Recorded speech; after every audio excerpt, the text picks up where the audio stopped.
Chegaram ao Brasil na noite desta quinta-feira as primeiras vacinas da Pfizer. São 1 milhão de doses que vão ser distribuídas ao Programa Nacional de Imunizações. O lote com 1 milhão de doses de vacinas da Pfizer-BioNTech contra a Covid-19 chegou no aeroporto de Viracopos, em Campinas, nesta quinta-feira. A remessa, enviada da Bélgica, onde fica a fábrica da farmacêutica, faz parte de contrato entre Pfizer e o Ministério da Saúde. Com a chegada das primeiras doses de nossa vacina contra a Covid-19, damos um passo decisivo para apoiar o governo brasileiro na luta contra essa pandemia. Daqui, as vacinas seguem para a central de armazenamento do Ministério da Saúde em Guarulhos. Até sábado, vão ser distribuídas apenas para as capitais por causa da necessidade de ser mantida em temperatura abaixo de zero. Metade das vacinas ficam em Guarulhos e só serão distribuídas no momento da segunda dose. Mais de 2.900 brasileiros participaram dos ensaios clínicos desde junho, em 2 centros de excelência. Isso é a demonstração cabal do compromisso do governo federal com a ciência, com o desenvolvimento de pesquisas de qualidade que permitem que tenhamos uma vacina como essa. Ao todo, 100 milhões de doses da vacina da Pfizer devem chegar ao Brasil até o final do 3º trimestre deste ano. A vacina foi a primeira a ter o registro definitivo concedido pela Anvisa. Já somos o 5º país do mundo que mais vacinou. Acredito que na próxima semana o Brasil passará o Reino Unido e nós seremos o 4º país do mundo em termos de vacinação. E essas vacinas da Pfizer vão ficar armazenadas em uma estrutura em Guarulhos, São Paulo. Metade do carregamento começa a ser enviado hoje aos estados e a outra metade ficará guardada para a segunda dose. Este é o Centro de Distribuição Logística do Ministério da Saúde, que fica próximo ao maior aeroporto internacional do país. Aqui ficam armazenados insumos estratégicos, como imunizantes.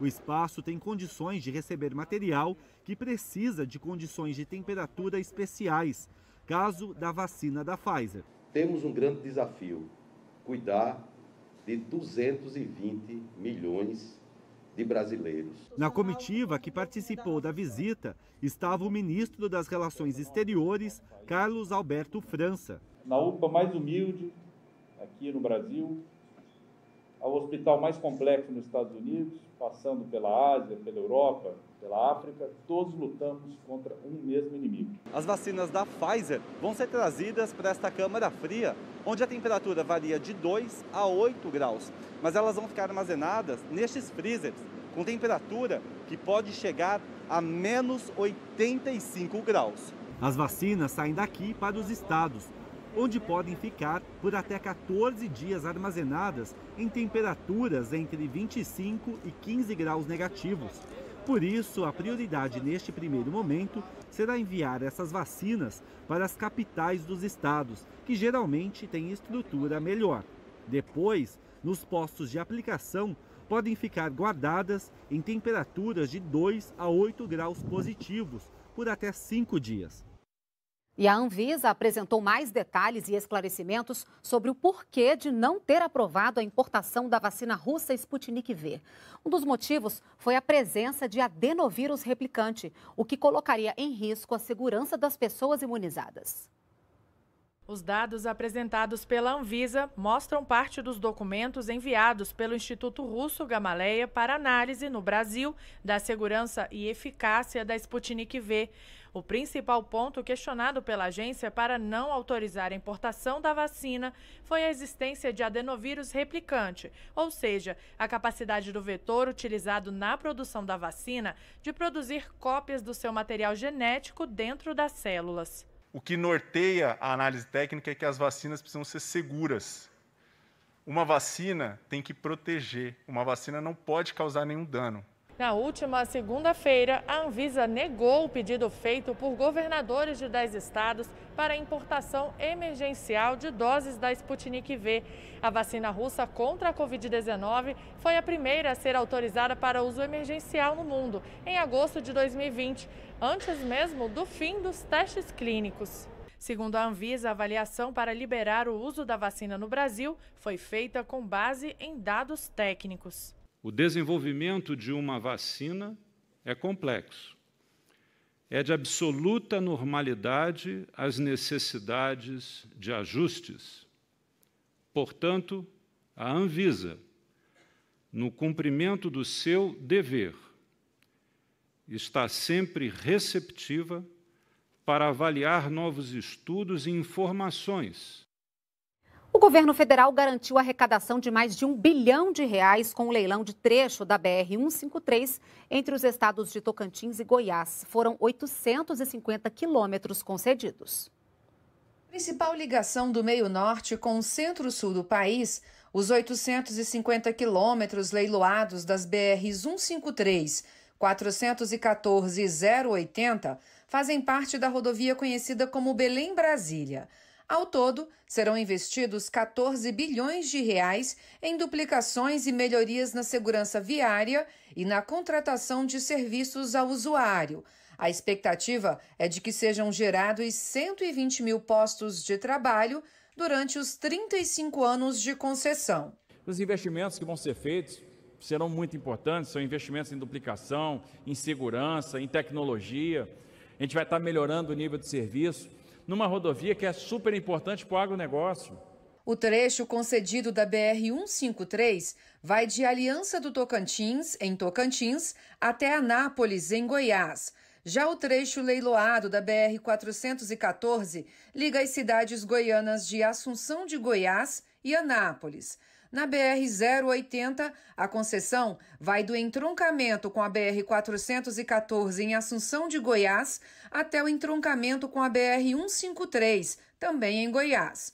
O consórcio vencedor foi a Eco Rodovias, que ofereceu deságio de 16,25% no valor da tarifa de pedágio e R$1,280 bilhão de valor de outorga, sendo que R$320 milhões vão diretamente para os cofres públicos e o restante vai ser investido no próprio trecho leiloado.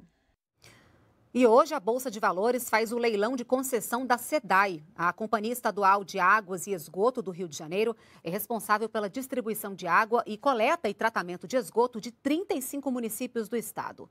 O edital foi publicado em dezembro do ano passado, mas a Assembleia Legislativa do Rio tentou suspender o leilão, alegando que a venda só poderia ser feita após a prorrogação do regime de recuperação fiscal da companhia. No entanto, o governo do estado manteve o leilão. Com isso, a SEDAI será concedida à iniciativa privada pelo período de 35 anos. O valor mínimo é de R$10 bilhões e 600 milhões de reais.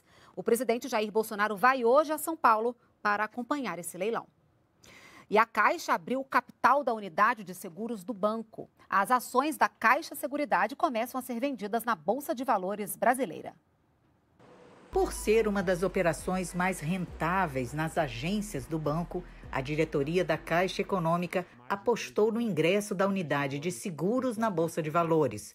E a Caixa Seguridade já estreia com 150 mil acionistas, sendo 50 mil deles aposentados e pensionistas. Nunca nenhuma empresa teve um número tão grande de empregados e aposentados participando de uma oferta. Isso demonstra claramente a confiança que os empregados da Caixa têm hoje. No total, o processo captou R$ 5 bilhões, com valor médio por ação ofertada de R$ 9,67. Foi o segundo maior valor arrecadado este ano por empresas estreantes no mercado de ações. Tem muito potencial ainda para a gente percorrer e sofisticar essa jornada com ofertas bacanas de empresas super especiais e competentes como a Caixa Seguridade. E no comentário de hoje, Ricardo Caldas fala sobre o saldo positivo na arrecadação em março e no primeiro trimestre deste ano. Neste mês de março de 2021, o superávit chegou a R$ 2 bilhões e 100 milhões. É um número bastante positivo e superior, portanto, às despesas nesse montante, um número que não se encontrava desde 2014. Em relação ao superávit no trimestre, nós tivemos, então, um resultado ainda mais expressivo, de 24,44 bilhões, um número que não se via desde 2013, quando o superávit atingiu, então, 29,77 bilhões. Quais as razões para esse superávit e qual a importância dele? As razões se devem principalmente ao aumento da arrecadação do governo, em função da recuperação da economia, e também ao contingenciamento de várias despesas em função do fato que o orçamento de 2021 não havia sido aprovado pelo Congresso ainda até março deste ano. Portanto, esses dois fatores, retomada da economia e congelamento de alguns gastos, facilitaram a obtenção desse superávit expressivo neste ano 2021. O ministro da Defesa, Braga Neto, participou de audiência pública no Senado e reforçou o papel constitucional das Forças Armadas. Na Comissão de Relações Exteriores e Defesa Nacional do Senado Federal, o ministro da Defesa, Braga Neto, destacou a importância da Marinha, Exército e Aeronáutica na defesa da pátria e na garantia dos poderes. O Ministério da Defesa, a função principal do Ministério é exatamente deixar as forças, trabalhar para que as forças estejam em condições, em pleno estado de prontidão, para que possa cumprir essas missões previstas no artigo 142 e também dar apoio à política externa brasileira, a fim de contribuir com o esforço nacional de defesa. Os comandantes de cada força também apresentaram aos senadores o trabalho desenvolvido.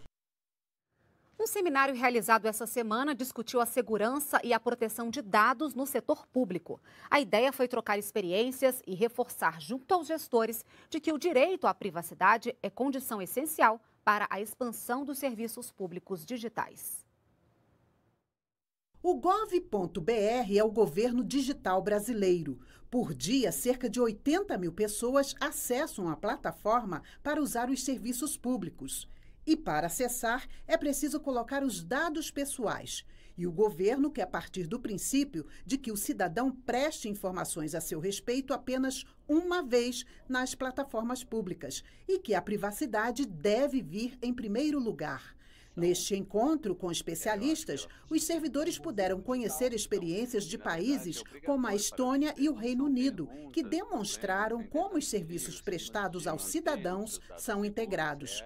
As boas práticas poderão ajudar o Brasil, já que a Lei Geral de Proteção de Dados Pessoais exige o aprimoramento dos controles e mais transparência na gestão. O nosso objetivo é conectar governo e sociedade, né? Nosso objetivo é que os cidadãos eles tenham, que os brasileiros tenham um acesso a um só governo, né? E não a muitos governos. Isso é um trabalho extenso, complexo, o governo é muito grande, mas é fundamental que nós tenhamos toda a dedicação em ter a privacidade no desenho das políticas públicas das nossas plataformas digitais.